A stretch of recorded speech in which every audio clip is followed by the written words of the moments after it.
আমরা জানি জুলাই আগস্টে ঠাকুরগাঁও ফ্যাসিস্ট স্বৈরাচারের বিরুদ্ধে প্রতিরোধ গড়ে উঠেছিল।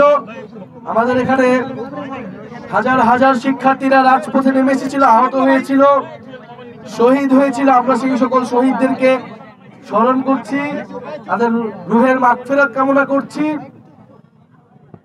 জাতীয় নাগরিক পার্টি জুলাই গণ অভ্যুত্থানের পরে যে নতুন বাংলাদেশের স্বপ্ন, বৈষম্যহীন গণতান্ত্রিক বাংলাদেশ, কৃষক শ্রমিকের বাংলাদেশ, সাধারণ মানুষের বাংলাদেশ, ইনসাফের বাংলাদেশ, মর্যাদার বাংলাদেশ, সেই বাংলাদেশের জন্য লড়াই করছে।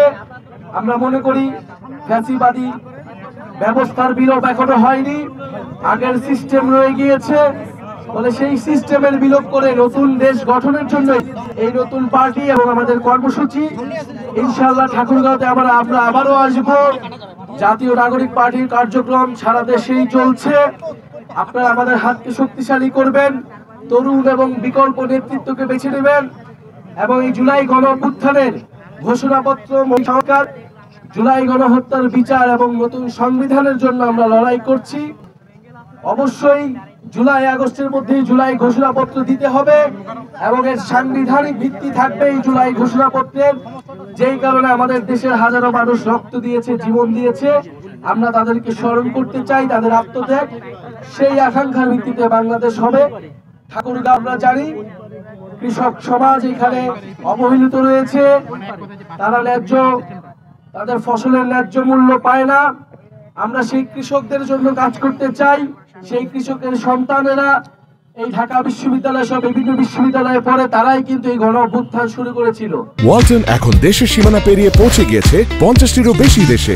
ওয়ালটন, ঘরে ঘরে বিশ্বজুড়ে। কৃষকের সন্তান এবং এই কৃষকের মাটি থেকেই, ঠাকুরগাঁও থেকে আমরা আমাদের নতুন বাংলাদেশের স্বপ্নের কথা বলছি। আমরা জানি ঠাকুরগাঁও এলাকা এবং উত্তরবঙ্গের সীমান্তবর্তী এলাকায় সীমান্ত হত্যা একটি বড় সমস্যা।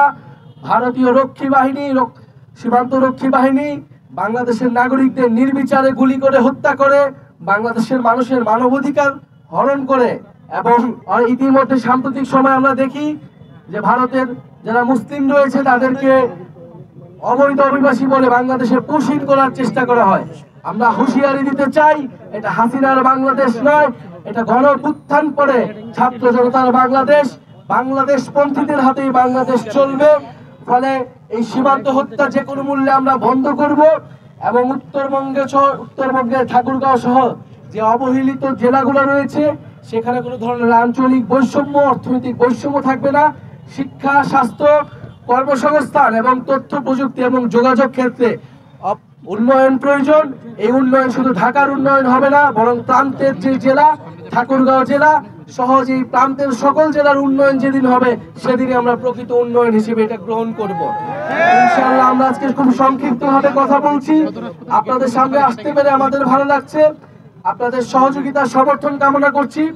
ইনশাআল্লাহ আমরা আগামী দিনগুলোতে একসাথে কাঁধে কাঁধ মিলিয়ে ঠাকুরগাঁও জেলার উন্নয়ন, মর্যাদার ঠাকুরগাঁও জেলা গড়ে তুলব, মর্যাদার বাংলাদেশ গড়ে তুলব।